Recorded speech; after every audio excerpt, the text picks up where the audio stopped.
Hey, what's going on? Well, I just wanted to talk to you a little bit about Mblv Las Vegas. This is the first video of 2011, so Happy New Year late. So I just wanted to go ahead and throw that in. But I'm sitting here in the Oval Office on the couch, and I thought I would do a little bit of informal chat with you about Mblv Las Vegas. Normally when I do my vlogs, I'm usually sitting at my desk, but I decided to sit over here on the couch today and talk to you a little bit about that. So anyway, let's talk about Mblv Las Vegas. First of all, I want to tell you my plans for Mblv Las Vegas. If you're coming out there, let's plan to get together and meet. But I'm going to be arriving on the 29th of January, which is 2 weeks from this Saturday. And I decided to go a little bit early this year because I wanted to, have a chance to maybe see Vegas a little bit and walk around and, get some stuff done that I normally wouldn't have time to do if I just went just to the convention. Because once Mblv Las Vegas begins, we're going to be pretty much busy with the convention stuff, like seminars, and I'm going to be helping Jose out with the Crossfader show, and we're going to be networking. We're just going to have a whole lot of stuff to do. So I thought, well, maybe I can get there a couple days early and have a chance to see the Strip before the convention actually begins. So anyway, that's what I'm going to be doing. I'm going to be staying until the 5th, so I'm going to be staying there a couple days later as well. So, I'm going to be in Vegas for a full week this year, and I'm looking forward to that. So anyway, that's my plans for Mblv Las Vegas. If you're going to be there, drop a comment down here, and we're going to be having some things going on, and we'd love to meet you. Then I know I speak for a lot of other DJs when I say that. Now I want to talk about some things that I've been reading on Facebook and on some other YouTube videos and things. I want to just clear some things up about Mblv Las Vegas. First of all, I was looking on Ryan Berger's Facebook page, and of course Ryan Berger is the owner of Mblv. He's the one that puts this whole thing on. He spends a whole lot of time getting this all together and really puts on a great convention every year. But people have been talking about the Riviera, and I saw one guy on there who said that he would love to come to Mblv Las Vegas, but he's not going to come back because Ryan won't move it from the Riviera. And he said until Ryan moves it from the Riviera, he's not going to come back. Well, this is my whole thought on that, okay? And this is mainly for folks who've never been to the Mblv show. Maybe this is your first year going, and I don't want you to get discouraged about the Riviera and reading all this other garbage that you've seen on, Facebook or anywhere like that. Let's set the record straight about the Riviera. Okay, here's a fact about the Riviera.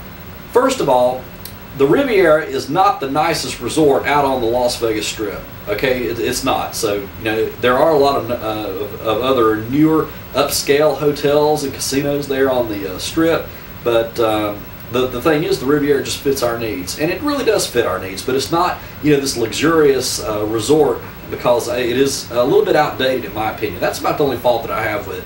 It is outdated, but it's also probably the first. I think it was the first high-rise on the Strip, so it's been there since the 50s. So it's one of the older hotels on the Strip, but it's not as nice as some of the other newer places. And Ryan even addressed that. He said that he could have moved the convention to a newer place like the MGM Grand or somewhere like that. But if he had done that, of course the costs are going to go up. The rooms are going to be more. The cost of the convention would be more, and et cetera, et cetera. So I mean, to keep the cost down, he decided to stay at the Riviera, which I think was a good move on his part. Like I said, we would all love to be, one of these, nice fancy hotels, the big suite and that kind of stuff. But if you did that, you're going to be paying more. So anyway, the Riviera though, it fits our needs. It's not a dump. It's not a roach motel by any means. And a lot of people complain about the rooms. Well, let me just tell you about the rooms, okay? Again, the rooms aren't probably as nice as they would be, like at the MGM Grand or somewhere like that. They're not as new, but they have been renovated. And, when you really think about it, when you're going to go to the Mblv Las Vegas convention, you're not going to be spending a whole lot of time in your hotel room. I mean, I spend enough time in there just to sleep and shower, and that's about it. I mean, that's pretty much it. That's the way everybody is. You're not spending a whole lot of time in your room. So don't let that discourage you. The rooms are nice for what you're paying for. I mean, they got a bed, they got a toilet, they got a shower, and for most of us, that's really all we need whenever we go there because we're not going to be in there that much anyway. So anyway, that's something to keep in mind. Now, I have had some people tell me that they want to stay elsewhere and just commute to the Riviera every day from Mblv Las Vegas, and you could do that. But I guess it just depends on what your preferences are. I mean, you're going to have to pay for a cab every day to be able to do that if you stay somewhere else, or pay for a shuttle or something like that to get from point A to point B, or have to walk or something like that. So I don't know if it'd really be worth it staying somewhere else. But for me personally, I like staying at the Riviera because you know, if there's like a seminar I don't want to go to and I've got like an hour between or something like that, I can have time to go to my hotel room and check my email or, you know, do something else, you know what I'm saying? And I like having that luxury of being able to do that. So that's why I stay at the Riviera, because you're right there, right in the middle of everything. You don't have to worry about, you know, commuting or anything like that. It's just a lot easier to handle. And again, go to Mblv.com or RivieraHotel.com and you can find out more about that. But, you know, don't listen to all this garbage about the Riviera being a roach motel and a dump. It's not a dump, it's not a roach motel, but there are nicer places. But for what we're there for, it fits its purpose. And I think a lot of other DJs would agree with me on that, okay? Now, let's talk about the convention itself and talk about what you can expect, especially if you've never been before. Well, we're going to have a lot of seminars going on, and I recommend going to the seminars if you'd like to do that. You know, look at the directory, find what seminars you know are going to best fit your needs, and go to them and learn, take notes. You know, it's really good because you know, you're going to put into this. I should say this: you're going to get out of this convention what you put into it. Okay, now if you go to Mobile, Las Vegas, and you don't go to any seminars, you don't network, you just kind of stay off to the side and you're not really participating in anything, well, that's what you're going to get out of it. That'd be almost like me saying I want to lose some weight and I'm going to go take an aerobics class, but am I really going to benefit from it if I just sit in the back of the class and watch everybody else, or am I going to benefit more from actually getting up there participating? You see what I'm saying? The same thing with Mobile, Las Vegas. Now, what I do want to talk to you about, though, is think of this way, okay?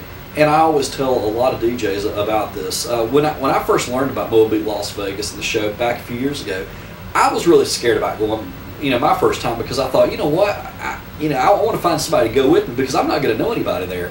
You know, am I going to be sitting around being bored because I'm not going to know anybody and all this other stuff? Well, let me tell you this much, okay? It's impossible to go to Mobile, Las Vegas and be sitting around bored and not make any friends. I just don't think you can do it unless you're just a person who's just not a friendly person at all, and somebody carries a chip on their shoulder, you know, and somebody doesn't like it. If that's the case, you don't need to be a mobile DJing anyway, because that's not what it's all about. But it's impossible to go to Mobile, Las Vegas and not meet friends. I'm telling you, you're going to meet so many people, and you're going to make lifelong friends. I have made so many lifelong friends over the last 2 years. This is my third year going.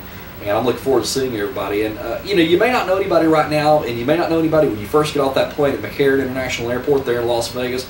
But believe me, by the time that week is over with, you will have made a lot of friends, probably a lot of lifelong friends, and it really is worth going. And to me, I think networking is one of the best things you can do, because you get to meet people, you get to meet other DJs, you get to share ideas. That's the best part. And I love getting the chance to meet with other DJs and see what they do in, you know, their particular area. I mean, all around the world. You know, we got John Beck coming from Australia. We got Bossy over in Germany, and, you know, Jonathan from Wales. I mean, you get to meet all these guys from all over the world, and it's just really amazing to be able to sit down and talk to them and find out what they do. And, you know, you tell them what you do, and, you know, compare notes to see, you know, how things differ from their part of the world as opposed to your part of the world. So that's a good thing. The seminars, you can always get a lot out of that as well.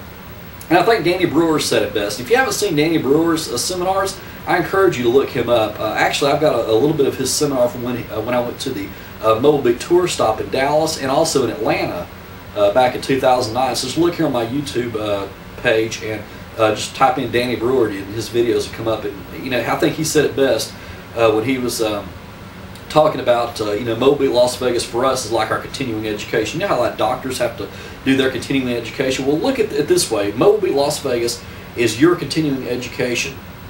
And as he said, you know, if you don't come back on fire, you just weren't paying attention, because when you go to Mobile, Las Vegas, your head is going to be going in so many different directions. When you come back, you're going to have so many new ideas, and it's just amazing, you know, at the things that you're going to learn. And it's really important that you take advantage of things like that. So anyway, that's what I wanted to mention. And also, Danny brought up another good point too.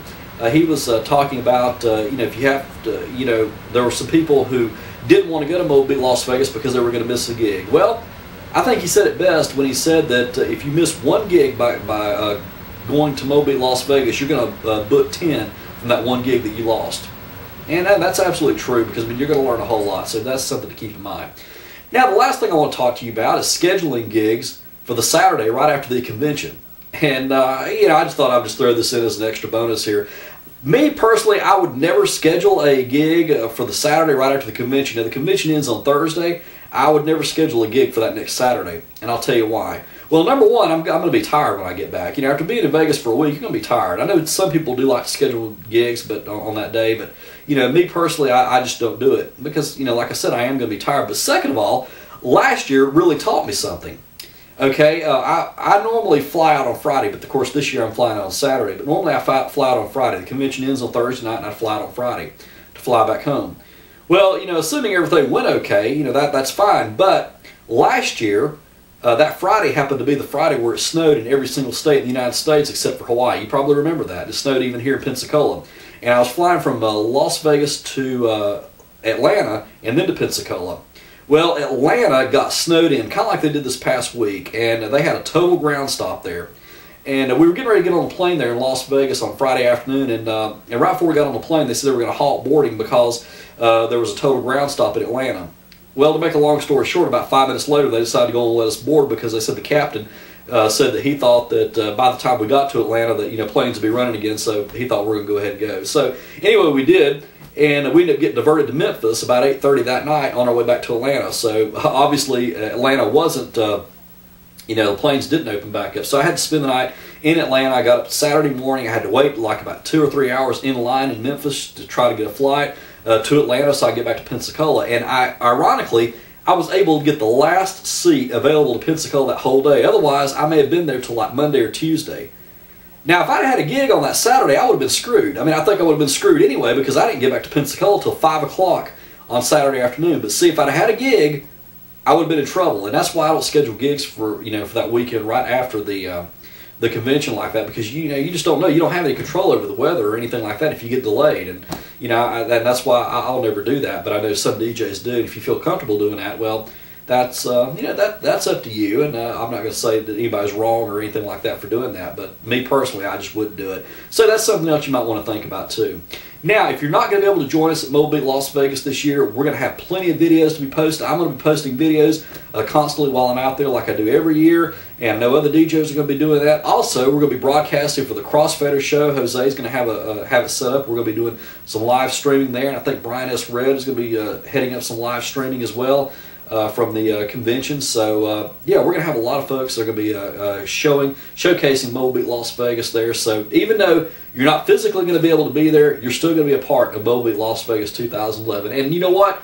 Now's the time to go ahead and start saving for next year. Just start putting a little bit of money away so that you can join us next year for Mblv Las Vegas, because I think I speak for everybody when I say we want to see as many of you guys out there next year. And you know, it just seems like it just grows every year. So anyway, those are just my 2 cents on Mblv Las Vegas. I'm going to go ahead and get this video uploaded, and I'll be talking to you soon. So until next time, practice and enjoy.